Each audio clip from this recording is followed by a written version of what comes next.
केउंझर आनंदपुर थाना बंचो छकरू लुट झरका ग्रिल फांकी 5 लाख ऊर्ध्व टंकार सुना रूपा अलंकार लुटि नहीं अभियोग होईछि।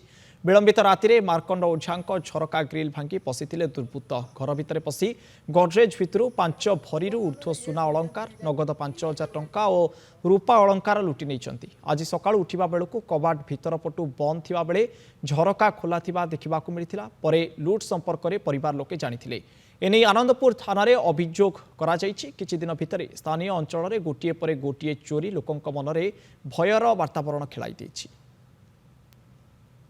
रातिरे गोटे 36 मिनिट रु गोटे 52 भितर आम घरे पशि चोर मैंने 5-6 लाख टंकार ऊर्ध्व सुना गहना लुटि नहीं। कैमेरा देखिली गोटे 36 रु गोटे 57 पर्यंत से ऑपरेशन करथिले।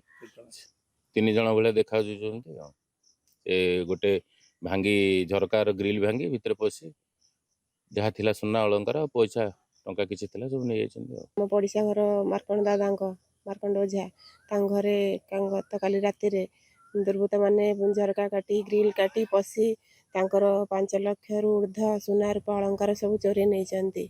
आम कौन कहू आ देखिक तो आमको निजक एत भयभीत लगे निजक आ सुरक्षित मन करपारनु। एत सुना आम जीवन भी केत बलि पड़ आम कौन आ सुना रूपा पिंधबू कि नाइबू कि घरे सुरक्षा सहित रहीपर घर भर जब आम सुरक्षित ना तो आम कौटी सुरक्षित भाव रहीपर।